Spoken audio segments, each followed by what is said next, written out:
అది ఇది కాదు. చాహల్, ధనశ్రీ విడిపోవడానికి అసలైన కారణం ఇదే. భారత స్టార్ క్రికెటర్ యుజ్వేందర్ చాహల్, ధనశ్రీ వర్మ ఇటీవల విడాకులు తీసుకున్నారు. వారిద్దరూ 2020 సంవత్సరంలో వివాహం చేసుకున్నారు.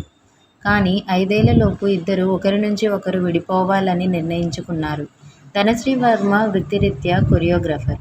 కోవిడ్ సమయంలో లాక్డౌన్ సందర్భంగా ధనశ్రీ వర్మ, యుజ్వేందర్ చాహల్ కలుసుకున్నారు. 2022 నుంచి వారిద్దరూ విడివిడిగా నివసిస్తున్నారని తెలిసింది. కానీ ఇప్పుడు వారు విడిపోవడానికి కొత్త కారణం వెలుగులోకి వచ్చింది. ప్రముఖ ఎంటర్టైన్మెంట్ జర్నలిస్ట్ విక్కీ లాల్వానీ ప్రకారం చాహల్, ధనశ్రీ మధ్య సంబంధంలో చీలిక రావడం కారణం ముంబైకి మారడమే. ధనశ్రీ వర్మ యుజ్వేందర్ చాహల్ను తనతో ముంబైకి మార్చాలని కోరుకుంది. కానీ చాహల్ దీనికి అంగీకరించలేదు.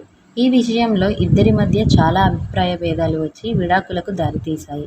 అయితే వివాహం తర్వాత ధనశ్రీ హర్యానాలో చాహల్ కుటుంబంతో నివసిస్తోంది. కానీ త్వరలోనే ఆమె ముంబైకి మారాలని పట్టుబట్టడం ప్రారంభించింది. దీని కారణంగా విషయం విడాకుల వరకు చేరుకుంది. చాహల్ తన తల్లిదండ్రులతో కలిసి జీవించాలనుకున్నాడు. వివాహం తర్వాత ధనశ్రీ హర్యానాలో నివసిస్తున్నట్లు విక్కీ లాల్వానీ తన నివేదికలో పేర్కొంది. ఏదైనా ముఖ్యమైన పని ఉన్నప్పుడు మాత్రమే ఆమె ముంబైకి వెళ్లేది. ముంబైలో ధనశ్రీ పని క్రమంగా పెరగడం ప్రారంభమైంది. అటువంటి పరిస్థితిలో ఆమె తరచుగా ముంబైకి ప్రయాణించడం కష్టమైంది. ఈ కారణంగా చాహల్తో గొడవ మొదలైంది. అయితే చాహల్ తన తల్లిదండ్రుల నుంచి విడివిడిగా జీవించడానికి ఇష్టపడలేదు.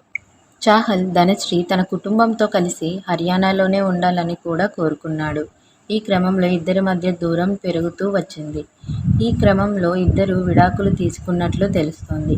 యుజ్వేందర్ చాహల్ ప్రస్తుతం IPL 2025లో పంజాబ్ కింగ్స్ తరపున ఆడుతున్నాడు.